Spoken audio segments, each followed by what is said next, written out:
સુષા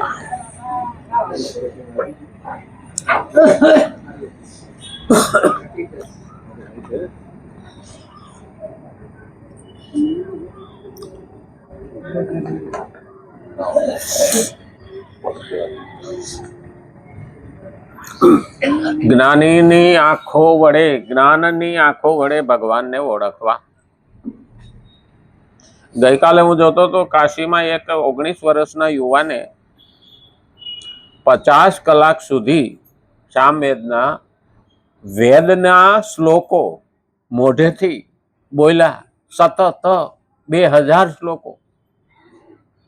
આપણે એક શ્લોક બોલીએ ને વેદનો તો તાળવું ફાટી જાય, એટલા અઘરા છે. કાલે એની એ પૂર્ણાહુતિ કરી, વિશ્વ રેકોર્ડ, અને એ જોયા વિના 2000 શ્લોકો મોઢે રાખવા. એટલે કાલે એનું બહુમાન થયું. એ કે હજી તો શરૂઆત છે, અને 19 વર્ષનો યુવાન છે, સંન્યાસ લીધેલો છે. પણ આવી મેમરી 200 વર્ષ પછી જોવા મળી. કારણ કે એ સમયે સ્વામી વિવેકાનંદની હતી 1893માં. આ 2000 પછી. તો આ કોમ્પ્યુટરો જે નથી કરી શકતા ને, એ આ ટેકનોલોજી નથી કરી શકતી ને, એ એને કરી બતાવી. કારણ કે કોમ્પ્યુટર ત્યાં પાછું પડે. આવું પણ માણસ જ્યારે ભગવાનમાં વિશ્વાસ રાખી અને દેવી ભાષાનો, સંસ્કૃત એટલે દેવી ભાષાનો ઉપયોગ કરે તો એનાથી ભગવાન આઘો રહેતો નથી. પણ એક વખત સંકલ્પ તો કરીએ આપણે, કંઈક હું કરું એવી જ્યારે આપણામાં ઉમંગ જાગે ને, તો વાહેથી ટેકો ભગવાન આપે. પણ આપણે તો કંઈ કરવું જ નથી. આપણે તો કહી દઈએ, ભગવાન તું કર, હું કંઈ કરવાનો નથી. આમાં એ જ કહ્યું, ભગવાન કે હું કંઈ કરવાનો નથી, અર્જુનને કે તું કર, અને આપણને કહે છે તું કર. તું કરીશ તો હું તને ટેકો આપીશ. આ પેલો લાલો ફિલ્મમાં એવું જ કીધું હતું, હું કંઈ કરવાનો નથી. જેને જોયું એને ખબર છે. ભગવાને કીધું હતું, હા દિવાલ તો તારે જ તોડવી પડશે, હું કાઢવાનો નથી. તું મહેનત કર તો હું તને મદદ કરું. જો એ ખરેખર આ ત્રીજા અધ્યાયમાં ભગવાન આ જ કહે છે કે તું કર. આપણે શું છે, એક તો પોતાનો આત્મવિશ્વાસ ગુમાવી દીધો, એટલે આપણને આપણા ઉપર જ ભરોસો નથી કે હું કરી શકું.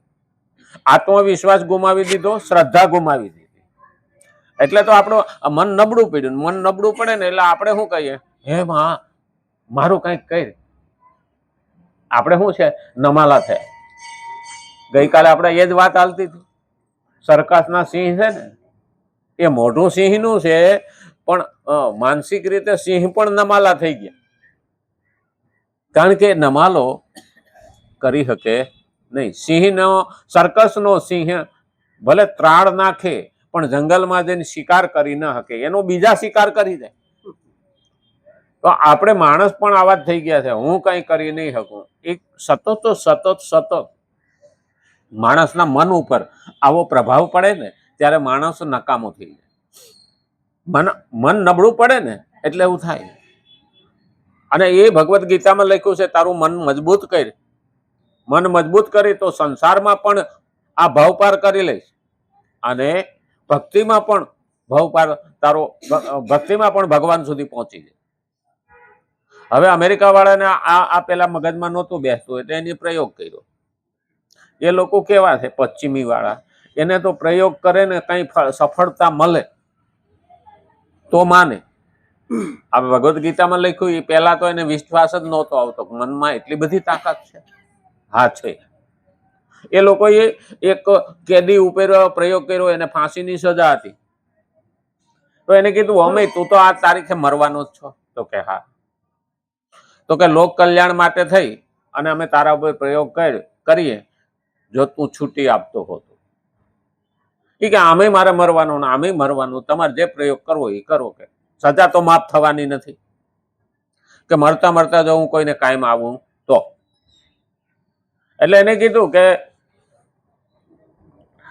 ત્યાં તો બધું શું છે, લખાણ લેવું પડે, સહી કરવી પડે, છૂટી આવે, ન્યાયાધીશની સામે બધું લખાણ થયું, કે પાણી સાથે પ્રયોગ કરવો એ કરો. એટલે એને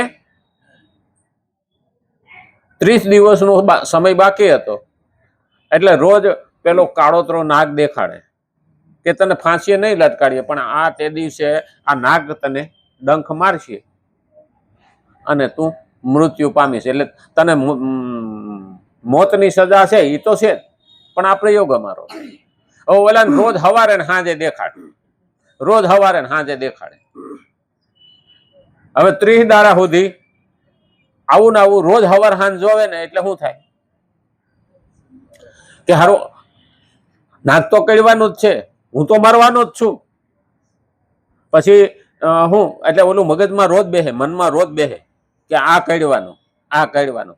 હવે તે દિવસે એને કાળું કપડું મોઢે ઓઢાડ્યું, ટેબલ ઉપર હુવડાવ્યો, ડોક્ટરો, લેબોરેટરી વાળા, વૈજ્ઞાનિકો બધા હાજર રહ્યા. એના લોહીના નમૂના લીધા કે આમાં કોઈ વાંધો નથી ને, તો કે ના ના. પછી સફેદ ઉંદર લીધો, આમાં કઈ વાંધો નથી ને, એના લોહીના નમૂના લીધા અને ઉંદરને પણ ચકાસ્યો કે આમાં ઝેર નથી. અને પછી ઓલાને તો શું હતું કે આજે તો નાક કડવાનો જ છે. હા, એટલે ઉંદરને પકડીને ઓલાના અંગૂઠા ઉપર, પગના અંગૂઠા ઉપર ઉંદરડો કડાવ્યો. હવે ઉંદરડો કડ્યો ને એટલે ઓલાને તો મગજમાં શું હતું, મનમાં શું હતું, નાક કડવાનું. અને ઘરે થયું અને મંડી આંચકી આવવા, મંડ્યો તડપવા. એટલે એનો લોહીના નમૂના લીધા તો એમાંય કાળોતરા નાગનું ઝેર દેખાણ. પાછો ઉંદરડાને તપાયો, એમાં ઝેર નથી. તો આવ્યું ક્યાંથી? એ મનની તાકાત. અને એ ઝેરને કારણે જે શરીરમાં ઉત્પન્ન થવા માંડ્યું એમાં એ મરી ગયું. કોબ્રા નાગ રોજ દેખાડતા હતા. એટલે મન એવું છે કે મનને કોઈ પહોંચી શકે નહીં, પણ આપણે મનથી જ નમાલા થઈ ગયા. એટલે તો આપણે ખુદ આપણા ઉપર ભરોસો નથી રાખતા. અને એટલે કીધું ભગવાને કે તારે કર્મ કરવું પડશે. સિદ્ધ પુરુષો ના કરે કે કરે કોઈ ફેર પડતો નથી, પણ છતાં એ લોકો બેસતા નથી. સિદ્ધ પુરુષો તો કરે કરે ને કરે જ. એને તો એક જ થાય કે મારો પ્રભુ રાજી થાય. મને કહેતા નથી તો પણ મારે કરવું જોઈએ. આપણને તો કહેતોય ન કરીએ એમાંય થાય. હા, આપણે તો ભગવાનને સીધીને બે તું કઈ મારે કઈ કરવું. પેલું યાદ રાખવાનું, ભગવાનને બધી જ ખબર છે. આપણે કહેવું તોય ભલે અને નહીં કહીએ તોય ભલે, એ મદદ કરવાનો જ છે. પણ આપણે જો ઊભા થઈને કર્મ નહીં કરીએ તો એ મદદ કરવા આવવાનો નથી. તો શું કરવું? મનુષ્ય કર્તવ્ય એને ભૂલે છે. આ ગઈકાલે અહીં સુધી પહોંચ્યા હતા શ્રીમદ ભગવદ્ ગીતા 3 અધ્યાય 18મો શ્લોક. 18મા શ્લોકમાં મનુષ્ય કર્તવ્યને ભૂલે છે. જો તે નિસ્વાર્થ ભાવથી બીજાઓની સેવા કરીને પોતાની સુખ લોલુપતા દૂર કરી દે તો જીવનના બધા દુઃખોથી છુટકારો મેળવીને પરમ શાંતિને પ્રાપ્ત થઈ શકે. હવે આ લોલુપતા મૂકવી જ પડે, સુખ લોલુપતા. અને ખરેખર તો આપણે જોવા જઈએ ને તો સુખ ગોતવા નીકળ્યા છે, પણ બહાર મળતું નથી. સુખ તો અંદરથી આવે. આજે પેલો કસ્તુરી મૃગ છે ને, એ આખું જંગલ ભટકે. સુગંધ આવે ને કસ્તુરીની એટલે આખું જંગલ ભટકે ગોતે આ સુગંધ ક્યાંથી આવે, પણ એના ડૂટામાં જ હોય. એમ આપણે સુખ ગોતવા હાટું થઈને આખી દુનિયા ભટકી. આ લાવું તો મને સુખ મળે, આમ કરું તો મને સુખ મળે, આવું કરું તો મને સુખ મળે, પણ સુખ બહારથી આવતું નથી. સુખ અંદરથી આવે. જેને સંતુષ્ટિ કે માણસ સંતુષ્ટિ છે જ નહીં. માણસને આજે અતૃપ્ત છે. અને અતૃપ્ત આત્મા પોતે હક લે નહીં, બીજાને લેવા દે. આ અમુક તો એવા હોય ને, આમ કરી નાખું તેમ કરી નાખું અને પછી પાગલમાં ખપી જાય. આપણે કઈ આવે ને એ ઘુમરાજ માર્યા કરે, ઘુમરાજ માર્યા કરે. શું કરે એને ખુદ ને ખબર ન હોય. હા, અને એટલે કીધું છે સુખ લોલુપતા દૂર કરી દે તો જીવનના બધા દુઃખોથી છુટકારો મેળવે. સુખ લોલુપતા માણસ મને સુખી થવું, સુખી થવું, સુખી થવું આવું વિચાર્યા જ કરે ને એટલે દુઃખી જ રહે, દુઃખી જ રહે, દુઃખી જ રહે. કારણ કે એના જે અંદરથી ઈચ્છાઓ અને ભાવ પ્રગટ થાય છે ને એ હંમેશા એને દુઃખી કરે. આપણે જયારે કંઈક મેળવવાની તમન્ના રાખીએ, ન મળે ને એટલે આપણે અંદરથી બળતરા ચાલુ થઈ જાય. પછી લાવારસની જેમ અંદર હડકતો હોય ને બાય ટાઢો દેખાય. અને એટલે કીધું એને દુઃખોથી છુટકારો મેળવીને પરમ શાંતિને પ્રાપ્ત થઈ શકે છે. સુખ મળે, શાંતિ મળે અને આનંદ મળે. આ ત્રણ હાટું આપણે દોડીએ. પણ ક્યારે? અંદરની સુખ લોલુપતા જતી રહેતો. અને આપણા પહેલા વડવાઓ તો જે મળ્યું એમાં રાજી હતા. કોહ હાંકતા, પાણી વારતા ઘઉંમાં. કોહ તો આપણે બધા જોયેલો. કોહ હાંકતા હાંકતા એ આનંદમાં હોય ને ભજન ગાતા, પાણી વારતા વારતા ગાતા. હા ઠીક છે, રાતે ગાતો હોય તો એ કઈ બહુ ભક્તિમાં નથી ગયો. એ તો બીક લાગે છે. હેલો મારો હાંભળો રાણો જાના રાય, એટલે એને બીક લાગે છે એટલે પડકારા કરી કરીને ગાય. રાતે પાણી વારતો હોય ને એકલો હોય એટલે બીક લાગે. આપણે કોઈ રસ્તે અજાણે જતા હોઈએ ને ત્યાં આપણને બીક લાગે ને એટલે તાણી તાણીથી નથી બોલતા. હા, દેવરાઈએ ડોકું કાઢ્યું, હલામણ હાલતો થયો, એ બધું કઈ મેળ નો બે પણ બોલે જાતો. એ અંદરનો ડર છે. અને એટલે કીધું છે માણસ ડર અંદર રાખે તો પણ સુખી નથી થઈ શકતો. સુખ લોલુપતા રાખે તો પણ સુખી થઈ શકતો નથી. આ પરમ શાંતિની પ્રાપ્તિમાં બધાનો સમાન અધિકાર છે. આ શાંતિ મેળવવી હોય ને બધાનો સમાન અધિકાર છે. એમાં કોઈ કોઈને ના પાડી શકતું નથી. કોઈ દુઃખ આપી શકતું નથી, કોઈ સુખ જૂટવી શકતું નથી. હવે અંદર આવે ને તો જ્ઞાન, આપણે એને વિદ્યા કહીએ છીએ. અંદર જયારે જ્ઞાન આવે ને કે હું તો સુખી અંદરથી જ થઈ શકું છું, બહારથી કોઈ મને વસ્તુ સુખી કરી શકવાની નથી. હા, એટલે આપણે એને વિદ્યા કીધી. આ વિદ્યા લે તું, તો આપણે વિદ્યા જે લઈએ છીએ ને એ રોટલો કમાવાની લઈએ. એટલી વિદ્યા લીધા પછી જો નોકરી ન મળે ને તોય માણસ દુઃખી તો રહે.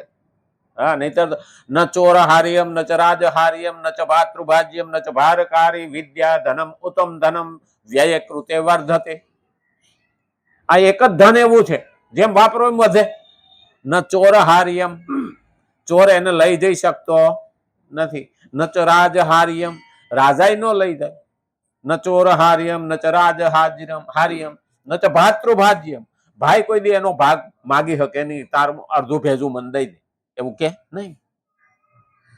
ન તો ભાતૃભાજ્યમ ન તો ભારકારે, લેણિયા તેમ નો કે ભાઈ મને તારી 25% બુદ્ધિ દઈ દે. વિદ્યા ધનમ ઉત્તમ ધનમ, વિદ્યા ધન છે એવું ઉત્તમ છે. વિદ્યા ધનમ ઉત્તમ ધનમ વ્યય કૃતે વર્ધતે. જેની પાસે વિદ્યા છે એ એકલો નથી. બીજા નંબરમાં એ નમાલો નથી.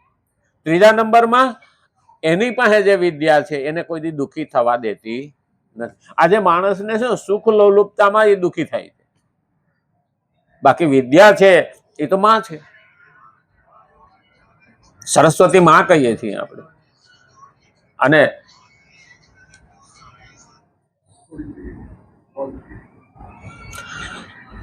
સરસ્વતી માં છે, પણ આજે માનો ઉપયોગ કેવો થઈ ગયો છે? સરસ્વતીને આપણે માં કહીએ છીએ, વિદ્યાને આપણે માં કહીએ છીએ, સરસ્વતીને માં કહીએ છીએ. અરે માં હોય તો રોટલો ઘડી દે, એની ના નહીં, પણ રોટલા ઘડવા હાટો જ માનો આપણે ઉપયોગ કર્યો. સરસ્વતી માં છે એ હોય, વિદ્યા હોય તો રોટલો તો કમાઈ લેવાય, પણ આ તો કમાણી કરવા હાટું જ વિદ્યા.